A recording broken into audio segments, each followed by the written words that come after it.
Last time I gave you a Quran. Yeah. Now this is very interesting because at the time you wasn't Muslim then. Yeah, that's right. And now, alhamdulillah, you are. Yeah.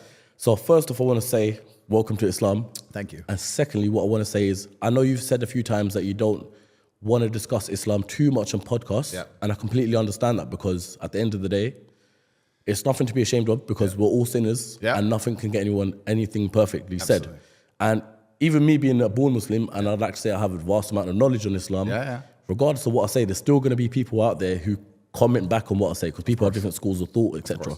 So what I will say is just like the quiz shows where you got phone a friend, also the team are Muslim right now, so you've got phone a sheikh. So if you've got any answers, any questions that you want answered on this podcast today from a fellow Muslim right here, thank you. Or if I can't get the answer, we'll get the answer for you. Yeah, I'm studying it and I have a huge amount of respect for Islam, and it's one of the only subjects that I am passionate about that I don't know everything about. Everything else I'm interested in, I can sit and talk about for hours. Yeah. Or if I talk about Islam, I feel like there's people far more qualified than me, and I feel like it's disrespectful because I'm new to it. I'm a revert, and I'm trying to learn like everybody else. And yes, I'm famous, and yes, I'm well known, but my opinion isn't valid compared to someone who's a born Muslim or studied it harder than I have. So everyone's opinions are valid. Of course, but I don't consider myself qualified. Yeah, fair enough. But how would you say it's shaped your life and your mentality? You know the best thing about Islam? The best thing about Islam is how simple it is because there's wrong and right. It's a simple religion. It's wrong and right. I mean, you look at other religions and it's also subjective now. Yeah. And that's why I've said many times on different podcasts that it's the last true religion. If you don't have a strong barrier, if you don't have a yes and a no, you don't have a religion. If you tolerate everything, you stand for nothing. And if you believe in God and you say, I believe in God, but I'm not a Muslim, I'm going to say, okay, that's fine. You're a Christian. What is Christianity anymore? What does it mean? You can go to a Christian country, and America, let's take, for example, and you'll get in more trouble for insulting George Floyd than you will for insulting Jesus Christ. Yeah, for sure. You can walk down walk down the street with a T-shirt saying Jesus is gay. Girls barely go to church. If they do, who knows what they were doing the night before. None of it means anything. And then if you go and find a Christian that says this trans person has changed gender, what do you think about that? Christians are so soft, they're going to go, well, I hope he finds redeem, and I hope he finds guidance. Haram, bro. Haram.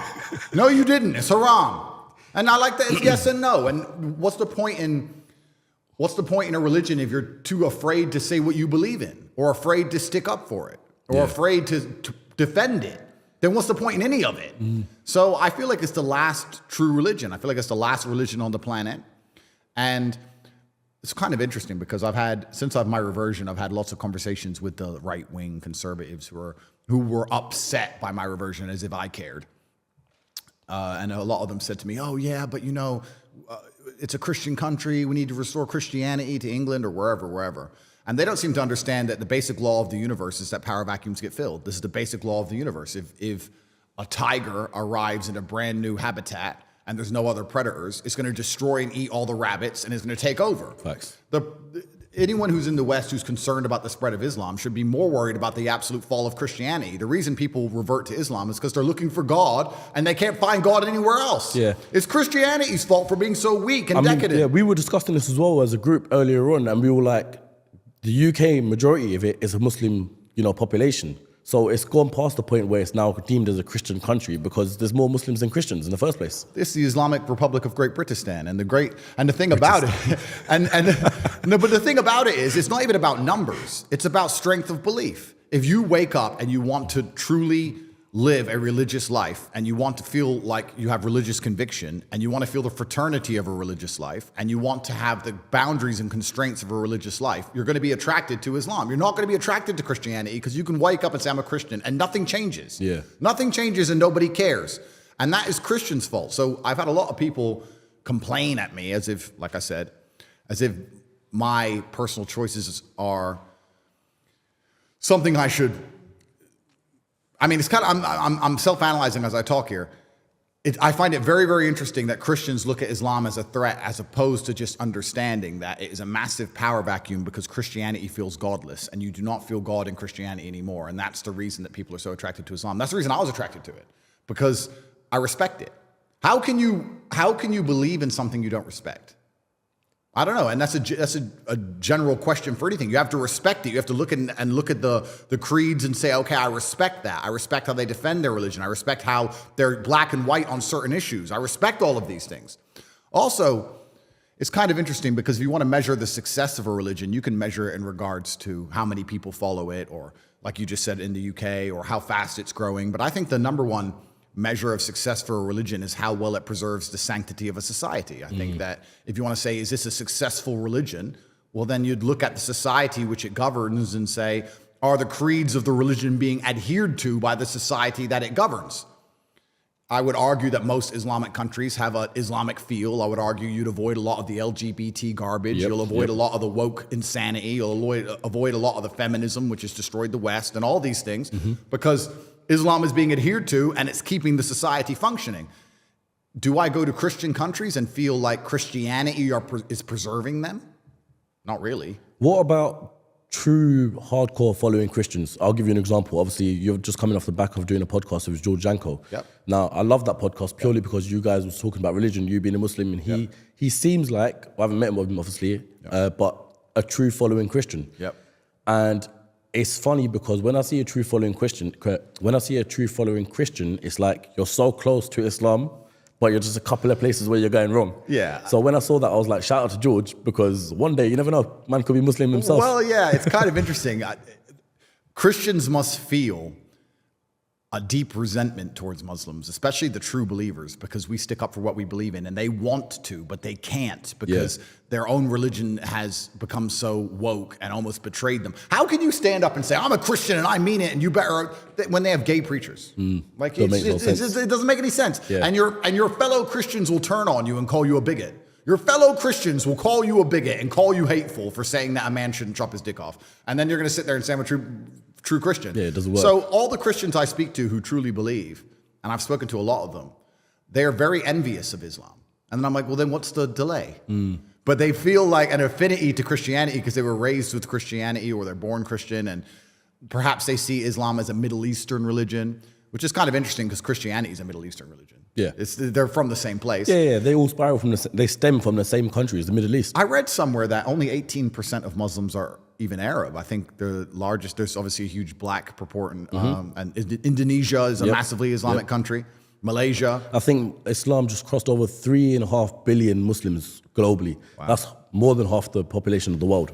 If you believe in God, I don't see how you cannot be a Muslim. I just don't see the attraction to any other religion that makes any kind of sense. And you can also look at this, and this is why I'm careful to discuss this subject, because I don't want to get in trouble with people who know more than me, but you can also look at this from the ideological and the theologian standpoint in regards to what happens after we die, and superpowers and Allah and Muhammad, peace be upon him, and all these things that we don't quite understand. But you can also discuss it right here on earth with what you see, like I said about preserving the sanctity of a society. So you sit and say, okay, well, if you're Christian, how is Christianity saving your children from the oncoming enslavement? How is your Christianity saving your children from the slave mind programming? How is Christianity protecting you? How is Christianity helping your neighbors? How is Christianity preserving anything? Whereas Islam is kind of interesting because someone else said this who was smarter than I, and I can't remember where I heard it from, but they said whenever you see a post-apocalyptic Christian society in a movie, it's just the purge and everyone's out to kill each other. When the meteors hit or whatever and America's under attack, there's snipers on the roof and everyone's trying to get food and everyone's struggling. Whereas if you look at a post-apocalyptic Islamic society, which exists right now, they're on the earth right now, they function and people still love each other. And it's the belief in God that keeps them together. I mean, there's no legal system in Gaza that's stopping people from committing crime. It's God, and it's God alone.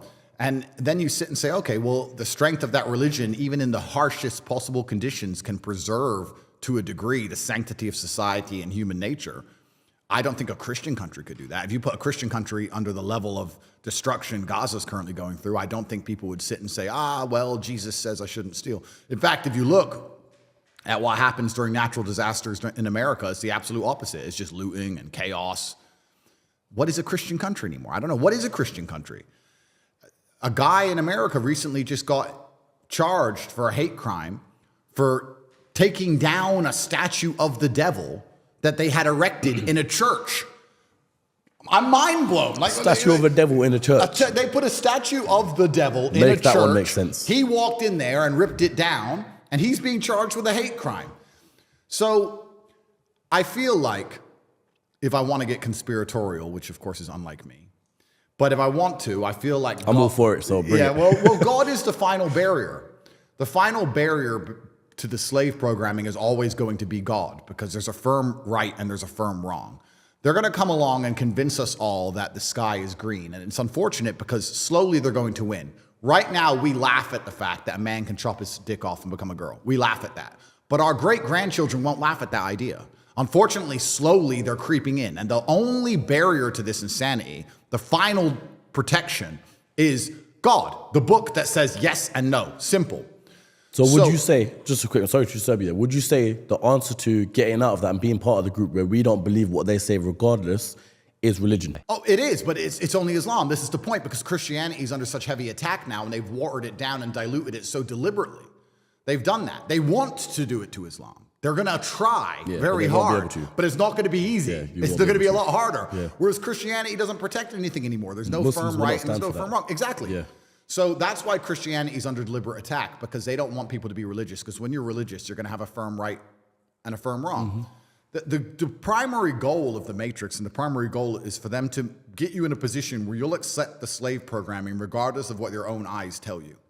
That's their primary goal. Their primary goal is for you to walk through life with a mask on, full of vaccine, seeing everyone around you fully functioning and healthy and scared of a pandemic. Or walking through life and meeting a nice gentleman and calling him a man. That's what they want. They want you to ignore your eyes. So, and it's unfortunate, they've already got a huge percentage of the populace there who will walk outside and see the sky is blue, watch the news and being told it's pink, and look at it and go, oh, I must have made a mistake. Yeah, it's it pink. must have made a mistake, yeah. So that's their primary goal, and religion prevents that. So they've come along and they've deliberately assaulted God, and they've assaulted the Christian faith, and it was a test for the Christian people to stand up and resist, and they failed. So when they complain now about Islam conquering Western nations, I say, well, you failed. You failed. It's now a power vacuum. Power vacuums get filled, and anybody with a true heart and true conviction who truly wants to respect God is going to be attracted to the Islamic faith because you have failed. I don't want, bro, if you're going to go to war, which I just described, because war is nothing other than controlling of ideas. That's all war is. The reason we send tanks to some random field and blow things apart is to gain influence over a geographical area so we can control, to control the ideas of that area. So I just described a war to you. It's a spiritual war, but it is a genuine war. If I'm going to go to war against Satanists who are going to try and poison my children and enslave me, who do I want on my team? Think about it. You're about to go into a bar fight. You want to roll with the G's, or you want to roll with a bunch of pussies? It's a war. And if every time I say to Christians, bro, look what they're doing to Christianity, and their answer is, yeah, I pray for them. Bro, no. Haram. Haram. It's interesting. It's interesting because speaking about it now, everything you just said there is pretty much written in the Quran that there's going to be a war coming against the Muslims versus the rest, in the sense of, well, they're going to try and take everyone away from Islam and try and do that. But obviously the true Islams are going to stay there. Now, it's interesting because with recent technologies, what I've heard in Islam is that the way they try to do it is they want to combine technology with human to create the same power as God. Yeah. Right? Now, I look at things like, this might be a conspiracy once again, but the new Apple Vision Pro that's just come out. Yeah. I look at that and thinking, so you basically want everyone to wear headsets out and about around the whole world and just live, that's fully living in the Matrix. In the Matrix, bro, yeah. It's scary. And like I said, we will laugh at that. But as technology progresses and our children's children, you're right. People are going to be living completely in a digital world with little glasses on. Yeah. I mean, I'm not going to lie to you. I've seen the Apple Vision Pro. I've seen some of the things it can do. I refuse to put it on because I have balls, so I can't. But if once they reduce it to, let's say, the size of my sunglasses, then it's going to be scary. It's going to be crazy. Yeah. Right? So, and that's where technology is going. It's heading in one direction. And that's actually the most interesting thing, because empires rise and fall. And we can discuss the falling of the Western Hemisphere at length.